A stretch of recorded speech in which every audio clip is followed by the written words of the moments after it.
Greetings, I'm Pastor Steve Talmage from Love of Christ Lutheran Church in Mesa, Arizona, and each week Pastor Nanette Christofferson and I try to provide a brief introduction to two of our assigned Bible readings for Sunday.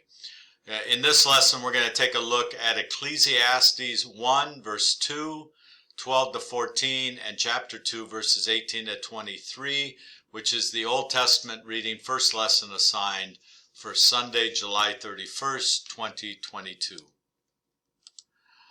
I want to give you some background on Ecclesiastes because many of us probably don't spend a lot of time reading in that book in the Old Testament, and I think it's helpful as you hear words coming out of it to have at least some perspective of where it's coming from.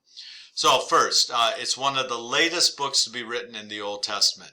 It may have been written 300 to 400 years before the birth of Christ. It's part of what the Jewish Bible would call the writings or wisdom tradition of the Old Testament. It's told from the perspective of an old king or wise person identified as Koheleth, which means wise one, teacher, or elder. Tradition often associated this to Solomon because it talks about a wise king, and we may remember that the one thing that Solomon asked when he was going to become king after David died was the gift of wisdom. What's the story? It is a story of one person's experience reflecting over a long life. Striving after riches, pleasure, success, and even wisdom is like chasing after the wind. Such striving brings frustration rather than fulfillment and meaning. Advice and reflections repeats, all is vanity and chasing after the wind, and nothing new under the sun, and eat, drink, and find enjoyment and all toil. You see this kind of repeated throughout the book of Ecclesiastes as this old wise one looks back over their life about how much time and energy was like chasing after the wind, or the lessons that we think are so new are not so new, or much of life just seems to be in vain, so you better enjoy it while you can. There are two classic poems in the book of Ecclesiastes that many of us are familiar with. Chapter 3 we have There's a Season for Everything, and then in chapter 8 we get this poem about what it's like to grow old. They're very, again, this is ancient literature speaking to things that are timeless. I encourage you to read those two poems. What's the story? Continuing, the Jewish community reads from this text during the Feast of Succoth, or Festival of the Booths or Tabernacles. This festival occurs in the fall of the year and celebrates God's care for the people as they wandered in the wilderness. The festival celebrates God's care and the joy that can be found in life, even life that is fragile and unpredictable. So this idea that we feast, we celebrate, and we eat and we drink, recognizing that life is fleeting, that life could be short, life is unpredictable, but God is with us on this journey. What's the message? Becoming very rich or very smart or having fun all the time does not lead to a meaningful life. We are all going to die. So no one is finally better than anyone else. We cannot know what God has in store for the future. And this is very frustrating when we want to make plans. The world is not fair. The good do not always get rewarded, and the bad do not always get punished. We should all find times to enjoy the work and life God has given us. Like Job, the teacher is skeptical about traditional answers. Realism and skepticism are an important part of faith.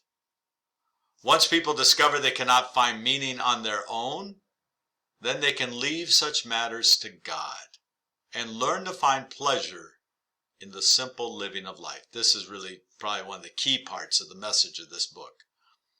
Luther understood the book to describe accurately the sin of always wanting more than we can have or need, of wanting to control everything, and finally of not trusting God. This background information I got from the Lutheran Study Bible. All right, let's take a look at our lesson. First, Ecclesiastes starts off in chapter 1 with vanity of vanities, says the teacher. Vanity of vanities, all is vanity. Again, an old man, a wise man looking back over his long life. In Ecclesiastes, vanity is repeated 38 times, and it means meaningless or emptiness.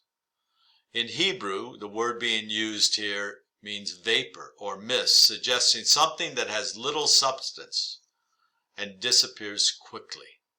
And again, look at where you are in your stage of life as you read these words and see how much truth comes out of Koholeth, as Koholeth speaks to you and to me. Verses 12 to 14 in chapter 1. I, the teacher, when king over Israel and Jerusalem, applied my mind to seek and to search out by wisdom all that is done under heaven. It is an unhappy business that God has given to human beings to be busy with. I saw all the deeds that are done under the sun, and see all is vanity and a chasing after wind. Again, this kind of a mouse on a wheel in the cage, or just the repetitiveness and the pursuit of things that aren't lasting, that aren't impactful. The teacher looks and with wisdom, looking at what's going on in the world, and see how striving and how people are desperate to have certain things in their life when those things really are not going to satisfy. This is a direct link to the parable of the rich fool that we have for the gospel this day. I saw all the deeds that are done under the sun, and see all is vanity and a chasing after wind. Now this is hyperbole, strong exaggeration to make a point. Not everything you do is in vain, nor what other people are doing is in vain. There are some meaningful and very important things that people do. But there is a point where we need to reflect and see what we are spending our time, our energy, and money on, and really how much of that is going to last. How much of that is going to make a difference in the relationships that we have. The teacher speaks about futility. Futility of seeking wisdom, futility of self-indulgence. And then we get to the second part of our lesson. Wisdom and joy given to one who pleases God. Verses 12 to 17, the teacher sees that death is the great equalizer between being wise and being a fool. He struggles with all the effort and energy devoted being wise, only to suffer the same fate as a fool. And how many of us have had that thought? I've worked hard all my life, I've played by the rules, I've always tried to treat people right, but then somehow some scoundrel seems to get the same that I get, or even more than I get. And it just doesn't seem fair. This drives many of us very crazy. Verses 18 to 19. I hated all my toil in which I had toiled under the sun, seeing that I must leave it to those who come after me. And who knows whether they'll be wise or foolish?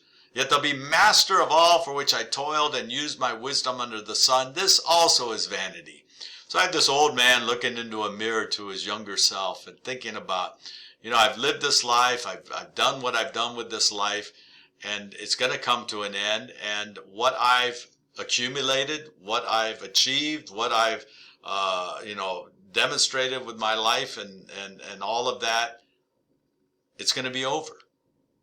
And who knows, those who inherit, those who receive what I leave behind, will be wise or foolish. Because when I'm dead, I'm dead.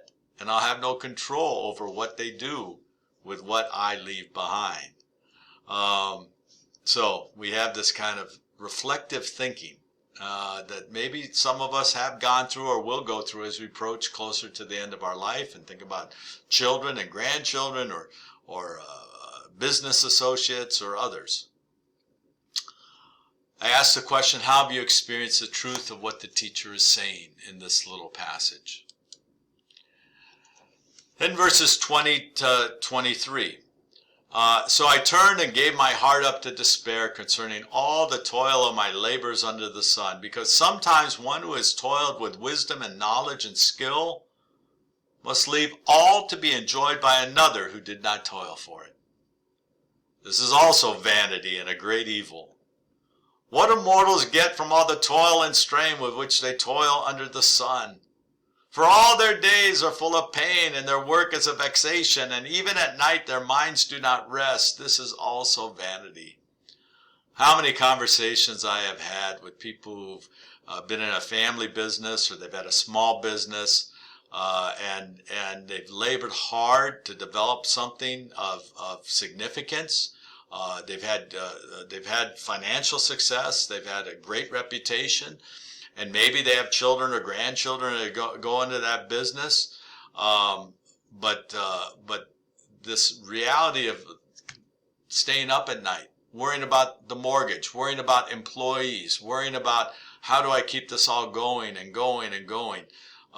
This is not easy work, and often at times you have those thoughts of, do I just walk away from it, or do I keep toiling away?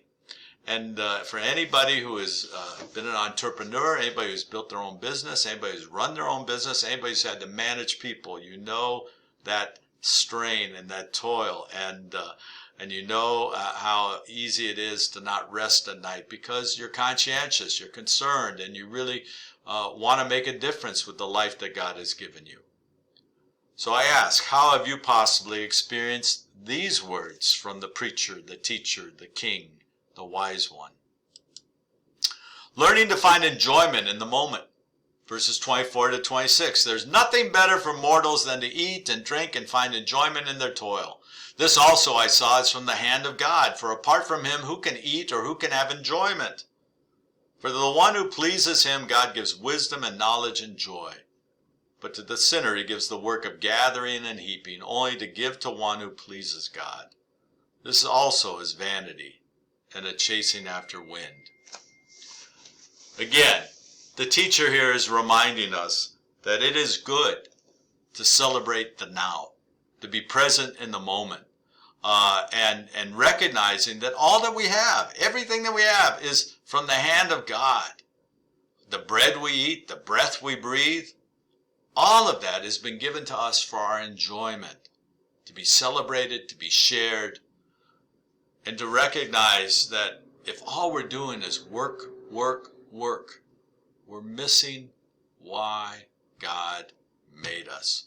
We are people called to live in relationships, enjoyable relationships, growing and loving relationships. We are not just made to produce, to produce, to produce. So as you listen to the preacher, the teacher, the wise one, Koholeth, listen to the wisdom that God may want you to hear this week. As you prepare for worship this coming Sunday, we have two wonderful little lessons out of Ecclesiastes and Jesus talking about a rich fool. May we all hear what God wants us to hear. God bless. Take care.